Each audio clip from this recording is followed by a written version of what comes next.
ଦୂର ଏକ ଜଙ୍ଗଲରେ ଚୁନି ଚିଡ଼ିଆ ରହୁଥିଲା। ସେ କେତେ ବର୍ଷ ପରେ ଗୋଟିଏ ଅଣ୍ଡା ଦେଇଥିଲା, କିନ୍ତୁ ବାତ୍ୟା ଯୋଗୁଁ ସେ ଅଣ୍ଡା ଭାଙ୍ଗିଗଲା। ଚୁନି ଚିଡ଼ିଆ ଏହି ଦୁଃଖରୁ ବାହାରକୁ ବାହାରି ନଥାଏ। ଫେର ଗୋଟିଏ ଦିନ ନଦୀ କୂଳକୁ ସେ ପାଣି ପିଇବାକୁ ଯାଇଥିଲା। ସେଠାରେ ଏକ ଅଣ୍ଡା ପଡ଼ିଥିବାର ସେ ଦେଖିଲା। ଚୁନି ଚିଡ଼ିଆ ସେଠାରେ ବସିଯାଏ। ଅଣ୍ଡାର ମାତା ପିତା ଆସନ୍ତୁ ସେ ପର୍ଯ୍ୟନ୍ତ ଏହାର ସୁରକ୍ଷା କରେ। ସନ୍ଧ୍ୟା ହୋଇଯାଏ, କିନ୍ତୁ ସେଠାକୁ କୌଣସି ପକ୍ଷୀ ଆସନ୍ତି ନାହିଁ। ଜଙ୍ଗଲରେ ଖୁବ୍ ଜୋର ପବନ ବର୍ଷା ଯୋଗୁଁ ସେଠାରେ ଏହି ଅଣ୍ଡା ପଡ଼ିଯାଇଥିଲା, କିନ୍ତୁ ତାହା ଭାଙ୍ଗି ନଥିଲା। ଫେର ଚୁନି ଚିଡ଼ିଆ ସେ ଅଣ୍ଡାକୁ ନିଜ ବସାକୁ ନେଇ ଆସେ। ସେହି ଅଣ୍ଡାକୁ ନିଜ ଅଣ୍ଡା ପରି ଯତ୍ନ ନିଏ। ଏବେ ଚୁନିକୁ ବଞ୍ଚିବାର ରାହା ମିଳିଗଲା। ଫେର ଏମିତି କିଛି ଦିନ ବିତିଗଲା। ସେ ଅଣ୍ଡାରୁ ଏକ ଛୁଆ ବାହାରକୁ ବାହାରିଲା। ଚୁନି ଚିଡ଼ିଆ କୋଇଲି ଛୁଆକୁ ନିଜ ଛୁଆ ପରି ପାଳନ କରେ। ସେ ଛୁଆ ଚୁନିକୁ ହିଁ ନିଜ ମା ବୋଲି ଭାବୁଥିଲା। ଚୁନିର ଘର ପାଖରେ କାଳୁକୁଆ ରହୁଥିଲା। ସେ ଏସବୁ ଦେଖୁଥିଲା। ଚୁନି ତ ନିଜକୁ ବହୁତ ଦୟାଳୁ ଭାବୁଛି। ଦେଖ ଏହାର କାରନାମା। ବିଚାରୀ କୋଇଲିର ଅଣ୍ଡା ଚୋରି କରିଛି, ଆଉ ସେ ତାକୁ ନିଜ ଅଣ୍ଡା ବୋଲି କହୁଛି। ମୁଁ ଯାଉଛି ସେ କୋଇଲି ପାଖକୁ। ଏତିକି କହି କାଳୁକୁଆ ସିଧା କୋଇଲି ପାଖକୁ ଯାଏ, ଆଉ ତାକୁ ସବୁ ସତ କଥା କହିଦିଏ। ଫେର କୋଇଲି ଓ କାଳୁକୁଆ ଚୁନି ଚିଡ଼ିଆ ପାଖକୁ ଯାଆନ୍ତି। କାଳୁକୁଆ କହେ, ଏ ଚୁନି ଚିଡ଼ିଆ ଚୋରଣୀଟେ। କୋଇଲି ତମର ଏ ଅଣ୍ଡା ଚୋରି କରିଛି। ଏତେ ଦିନରୁ ଅଣ୍ଡାର ଛୁଆ କ'ଣ ପାଇଁ ବାହାରୁ ନାହିଁ? ଏବେ ଜଣାପଡ଼ିଲା ସତ କ'ଣ। ଏଥିପାଇଁ ସେ ଲୁଚାଉଥିଲା। ହଁ, ଏ ତ ସତ। ମୁଁ ଏଥିପାଇଁ ସତ କହୁନଥିଲି କି କେହି ମୋ ଛୁଆକୁ ମୋ ଠାରୁ ଅଲଗା କରି ନ ନେଉ। କିନ୍ତୁ କାଳୁ ଭାଇ, ଏ ମିଛ କଥା। ମୁଁ ଅଣ୍ଡା ଚୋରି କରିଥିଲି। ମୋତେ ତ ସେ ଅଣ୍ଡା ନଦୀ କୂଳରୁ ମିଳିଥିଲା। ଯେତେବେଳେ ବାତ୍ୟା ହୋଇଥିଲା ତା ପରଦିନ ମୁଁ ନଦୀକୁ ପାଣି ପିଇବାକୁ ଯାଇଥିଲି। ସେତେବେଳେ ଅଣ୍ଡା ମୋତେ ସେଠାରେ ମିଳିଥିଲା। କୋଇଲି ଭଉଣୀ, ମୋର ବିଶ୍ୱାସ କର। ମୁଁ କେମିତି ବିଶ୍ୱାସ କରିବି? ଯଦି ସତ ହୋଇଥାନ୍ତା ତ ଏକଥା ଆମ ସମସ୍ତଙ୍କୁ କହିଥାନ୍ତ, ଆଉ ଏ ଜାଣିବାକୁ ଚେଷ୍ଟା କରିଥାନ୍ତ କି ଏ ଅଣ୍ଡାର ପ୍ରକୃତ ମା କେଉଁଠି ଅଛି। ତମକୁ ଟିକିଏ ବି ଦୟା ଆସିଲା ନାହିଁ କି ଏହାର ପ୍ରକୃତ ମା କେଉଁଠାରେ, ଆଉ କ'ଣ ବିତୁଥିବ ତା ମନରେ? କୋଇଲି ଭଉଣୀ, ମୁଁ ବି ମାର ମମତା ଆଗରେ ବିବଶ ଥିଲି। ଏବେ ମୁଁ ଏ ଛୁଆର ମା। ମୁଁ ତା ବିନା ବଞ୍ଚିପାରିବି ନାହିଁ। ମୁଁ ପ୍ରତ୍ୟେକ ମୁହୂର୍ତ୍ତ ଅପେକ୍ଷା କରିଛି ଏ ଛୁଆ ବାହାରକୁ ଆସିବା ପାଇଁ। କୋଇଲି ଛୁଆ କହେ, ମା ମା, ଏ ତମ ସହ କାହିଁକି ଝଗଡ଼ା କରୁଛନ୍ତି? ମୋ ଧନ, ଏମାନେ ମୋ ଠାରୁ ତତେ ଅଲଗା କରିବାକୁ ଚାହୁଁଛନ୍ତି। କାଳୁକୁଆ ତ କେବେ ମୋ ଖୁସି ଦେଖିପାରେ ନାହିଁ। କୋଇଲି ଭଉଣୀ, ତମେ ଏଠାରୁ ପ୍ଲିଜ୍ ଚାଲିଯାଅ। ମୁଁ ମରିଯିବି ମୋ ଛୁଆ ବିନା। ଚୁନି ଚିଡ଼ିଆ ଏମିତି କେମିତି ଚାଲିଯିବ? କୋଇଲି ଭଉଣୀ, କୋଇଲି ଭଉଣୀ, ତମ ଛୁଆକୁ ତମେ ଉଠାଇ ନେଇଯାଅ। ମୁଁ ବି ଦେଖେ ଏ କେମିତି ତମ ଛୁଆକୁ ଦେବ ନାହିଁ। ଯଦି ଏ ଏମିତି ମାନିବ ନାହିଁ ତ ମୁଁ ଆଉ ପକ୍ଷୀମାନଙ୍କୁ ଏକାଠି କରୁଛି। ଆଉ ଫେର କୋଇଲି ତା ଛୁଆକୁ ଉଠାଇ ନେଇଯାଏ। ଆଣ୍ଟି, ମୋତେ ଛାଡ଼ିଦିଅ। ମୁଁ ମୋ ମା ଠାରୁ ଦୂରକୁ ଯିବି ନାହିଁ। ମୁଁ ମୋ ମା ବିନା ବଞ୍ଚିପାରିବି ନାହିଁ। କୋଇଲି କହେ, ମୋ ଧନ, ତୋର ମା ସେ ନାହିଁ। ଏ ତ ଚୋରଣୀଟେ। ମୁଁ ହିଁ ତୋର ମା। ଏମିତି କହି କାଳୁକୁଆ ଓ କୋଇଲି ସେଠାରୁ ଚାଲିଯାଆନ୍ତି। ତୁମେ ମୋ ଛୁଆକୁ କାହିଁକି ନେଇଗଲ? ମୁଁ ମରିଯିବି ମୋ ଛୁଆ ବିନା। ଏ ଛୁଆ ମୋର। ଏ ଛୁଆ ବି ମୋ ବିନା ବଞ୍ଚିପାରିବ ନାହିଁ। ଚୁନି ଚିଡ଼ିଆ ପୁରା ରାତି କାନ୍ଦି କାନ୍ଦି କଟାଇ ଦିଏ। ସକାଳ ହୋଇଯାଏ। ଚୁନି ଚିଡ଼ିଆ ନିଜ ବସାରେ ବେହୋସ ହୋଇ ପଡ଼ିଥାଏ। ତା ପାଖରେ ଟିକିଏ ବି ବଳ ନଥାଏ ଉଠିବା ପାଇଁ। କୋଇଲି କହେ, ଏ ଫଳ ଖାଇଦେ। ଏ ଫଳ ବହୁତ ନରମ। କୋଇଲି ଛୁଆ କହେ, ଆପଣ ବହୁତ ଖରାପ ଆଣ୍ଟି। ଆପଣ ମୋ ମା ନୁହନ୍ତି। ମୁଁ ଆପଣଙ୍କ ଠାରୁ କିଛି ଖାଇବି ନାହିଁ। ଆପଣ ମୋ ମା ପାଖକୁ ନେଇ ଛାଡ଼ି ଆସନ୍ତୁ। କୋଇଲି ବହୁତ ବୁଝାଏ, କିନ୍ତୁ ସେ ଛୁଆ ନା କିଛି ଖାଉଥିଲା ନା ପିଉଥିଲା, ଆଉ ସେ କିଛି ବୁଝିବାକୁ ପ୍ରସ୍ତୁତ ନଥିଲା। ମୋ ଧନ, ତୁ ମୋର ଛୁଆ। ଏହା ସେତେବେଳର କଥା ଯେତେବେଳେ ତୁ ଏ ଦୁନିଆକୁ ଆସିନଥିଲୁ। ଗୋଟିଏ ଦିନ ଜଙ୍ଗଲରେ ଖୁବ୍ ଜୋର ଝଡ଼ ବର୍ଷା ଆସିଲା, ଆଉ ମୋ ଅଣ୍ଡା ନଦୀରେ ପଡ଼ିଯାଇଥିଲା। ମୁଁ ବହୁତ ଖୋଜିଲି, କିନ୍ତୁ ମୋ ଅଣ୍ଡା ମିଳିଲା ନାହିଁ। ତୁ ସେ ଅଣ୍ଡାରୁ ବାହାରିଥିଲୁ। ତୁ ମୋର ହିଁ ରକ୍ତର। ଯଦି ସେ ଚଢ଼େଇ ତୋ ବିନା ରହିପାରିବ ନାହିଁ, ତ ମୁଁ କେମିତି ବଞ୍ଚିବି ତୋ ବିନା? ମୁଁ ଯେତେବେଳେ ପ୍ରଥମ ଥର ଆଖି ଖୋଲିଲି, ସେତେବେଳେ ଯେଉଁ ଭଲ ପାଇବା ମୋ ମା ଆଖିରେ ଦେଖିଥିଲି, ସେ ଭଲ ପାଇବା ମୁଁ କାହିଁକି ତମ ଆଖିରେ ଦେଖିପାରୁନାହିଁ?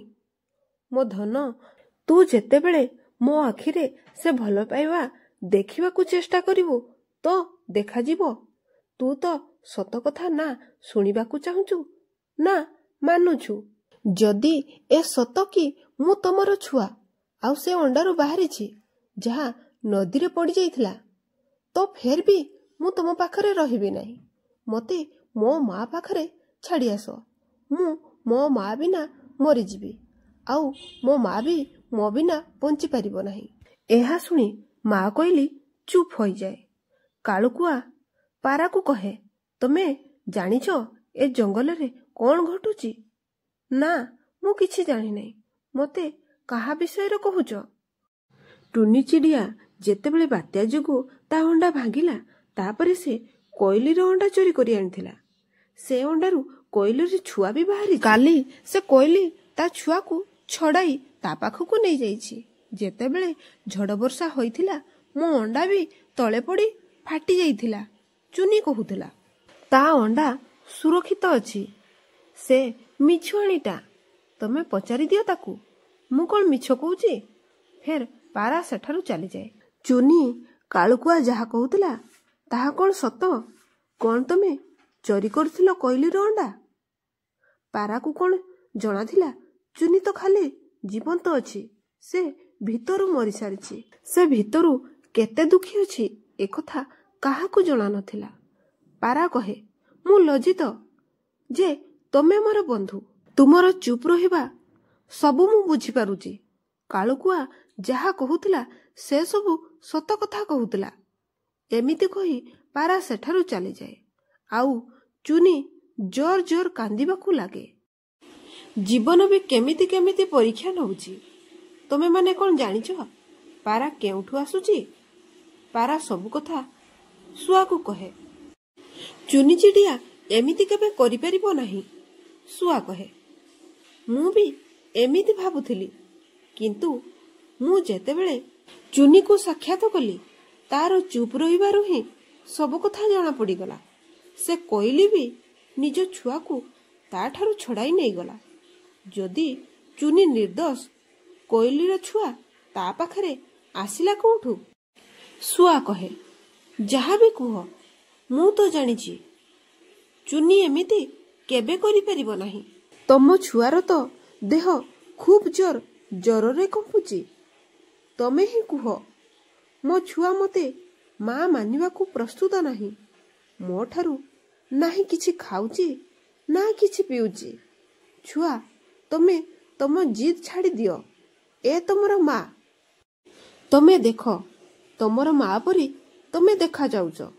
ତମେ କୁହ, ତମର ଚେହେରା ଏ ମା ସହିତ ମିଶୁଛି ନା ସେ ମା ସହିତ ମିଶୁଛି? ଫେର ମୁଁ ତୁମକୁ ତମ ମା ପାଖରେ ଛାଡ଼ି ଆସିବି।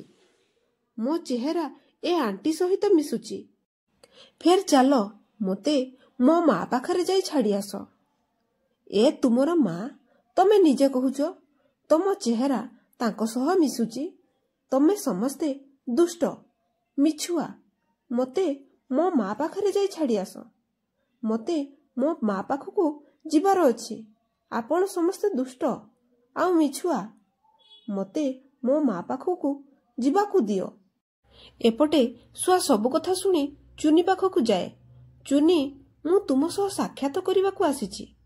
ଚୁନିର ମନୋବଳ ଦୁର୍ବଳ ହୋଇଯାଇଥାଏ। ସେ ଶୁଆକୁ କିଛି ଜବାବ ଦେବାକୁ ସକ୍ଷମ ନଥିଲା। ଚୁନି ତମେ ଚିନ୍ତା କର ନାହିଁ। ମୋତେ ପାରା ସବୁ କଥା କହିଛି। ଯଦି ଏ ଭୁଲ ତମ ଦ୍ୱାରା ହୋଇଥାଏ ବି ତମେ ଭୁଲିଯାଅ। କେମିତି ହାଲତ ବନେଇ ରଖିଛ ନିଜର।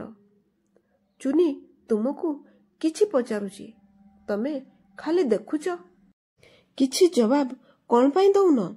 ଶୁଆ ଯେମିତି ଚୁନି ଦେହକୁ ଛୁଏଁ। ଦେଖେ ଚୁନିର ଦେହ ଖୁବ୍ ଜ୍ୱରରେ କମ୍ପୁଛି। ତମ ଦେହ ଜ୍ୱରରେ କମ୍ପୁଛି? ଏମିତି ବସିଛ? ଚାଲ, ମୁଁ ତୁମକୁ ଡାକ୍ତରଙ୍କ ପାଖକୁ ନେଇଯାଉଛି। ମୋତେ ମୋ ଛୁଆକୁ ଆଣିଦିଅ। ସେ ଛୁଆକୁ ଯଦିଓ ମୁଁ ଜନ୍ମ ଦେଇନାହିଁ ତ କ'ଣ ହେଲା, ମୁଁ ତାର ମା। ସେ ଛୁଆ ମରିଯିବ ମୋ ବିନା। ଚୁନି, ତମେ ଏମିତି ନିରାଶ ହୁଅ ନାହିଁ। ଯଦି ଭଗବାନଙ୍କ ଇଚ୍ଛା ହୁଏ ସେ ଛୁଆ ମୋତେ ନିଶ୍ଚୟ ମିଳିବ। ମୁଁ ଯାଉଛି କୋଇଲି ପାଖକୁ। ତୁମେ ମୋର ଅପେକ୍ଷା କରିବ। ତମେ ମନରେ ଏମିତି ଚିନ୍ତା କରିବ କି ମୁଁ ତୁମ ଛୁଆକୁ ନେଇ ଫେରିଆସେ। ଫେର ଶୁଆ ସେଠାରୁ ଚାଲିଯାଏ। ସେ ସିଧା କୋଇଲି ପାଖକୁ ଯାଏ। କୋଇଲି, ମୁଁ ଚୁନିର ପଡ଼ୋଶୀ ଏବଂ ସାଙ୍ଗ ମଧ୍ୟ। ମୁଁ ଚୁନିକୁ ସାରା ଜୀବନ କୌଣସି ଖରାପ କାମ କରିବାର ଦେଖିନାହିଁ। ସେ ବିଚାରୀ ତ ସବୁବେଳେ ଅନ୍ୟର ସାହାଯ୍ୟ କରେ। କିନ୍ତୁ ତାକୁ ଆଜି ଯେଉଁ ଅବସ୍ଥାରେ ଦେଖିଛି, ଯଦି ଏ ଛୁଆ ତାକୁ ନ ମିଳେ ସେ ମରିଯିବ। ଅଙ୍କଲ, ଆପଣ ମୋ ମାର ସାଙ୍ଗ। ଆପଣ ମୋତେ ମୋ ମା ପାଖକୁ ନେଇଯାଆନ୍ତୁ। ଅଙ୍କଲ, ମୁଁ ଏଠାରେ ରହିବାକୁ ଚାହେଁ ନାହିଁ। ମୋତେ ମୋ ମା ପାଖକୁ ଯିବାର ଅଛି। ଯଦି ଏ ଛୁଆ ତମ ଭାଗ୍ୟରେ ଥାନ୍ତା ତ ସେ ଅଣ୍ଡା ବସାର ପଡ଼ନ୍ତା ନାହିଁ। ତମେ ଗୋଟିଏ ମା। ଆଉ ମା ହୋଇକି ଭାବ, ଯେଉଁ ଚିଡ଼ିଆ ସେ ଅଣ୍ଡାର ରକ୍ଷା କଲା ଆଉ ଫେର ପ୍ରତିକ୍ଷଣ ଅପେକ୍ଷା କଲା ସେ ଛୁଆ ବାହାରକୁ ଆସିବାର, ସେ କେମିତି ଭୁଲି ପାରିବ ଏ ଛୁଆକୁ? କହିଲି, ତମେ ଏ ଛୁଆ ପାଇଁ ତ ଥରେ ଭାବ। ଦେଖ କେମିତି କାନ୍ଦୁଛି ଚୁନିର ନାଁ ଶୁଣି। ମୁଁ ଜାଣିଗଲି ଏବଂ ମାନୁଛି କି ମୁଁ ଏ ଛୁଆର ମା ନୁହଁ। ଏହାର ମା ସେ ଚୁନି ହିଁ। କାହିଁକି ନା ଯେତେବେଳେ ଏ ଛୁଆକୁ ଛଡ଼ାଇ ଆଣିଥିଲି, ଯେଉଁ କଷ୍ଟ ତା ଆଖିରେ ଦେଖିଥିଲି, ସେଇ କଷ୍ଟ ଯନ୍ତ୍ରଣା ମୋ ଛୁଆ ଆଖିରେ ବି ଦେଖୁଛି। ମୁଁ ଏହା ହିଁ ଭାବିବି କି ମୋ ଅଣ୍ଡା ହିଁ ଭାଙ୍ଗି ଯାଇଥିଲା। ଚାଲ, ତମ ସହ ଯାଉଛି। ଆଉ ଏ ଛୁଆକୁ ଛାଡ଼ି ଆସିବା। ଶୁଆ ଏବଂ କୋଇଲି ଛୁଆକୁ ନେଇ ଚୁନି ପାଖରେ ଛାଡ଼ି ଆସନ୍ତି। ମା, ମା, ମୁଁ ଆସିଗଲି। ମୋ ଧନ, ତୁ ଆସିଗଲୁ। ଏହାପରେ ସେ ଦୁଇ ଜଣ ଏକାଠି ହୋଇଯାଆନ୍ତି। ଏହା ଦେଖି ଶୁଆ ଏବଂ କୋଇଲି ମଧ୍ୟ ଭାବୁକ ହୋଇଯାଆନ୍ତି।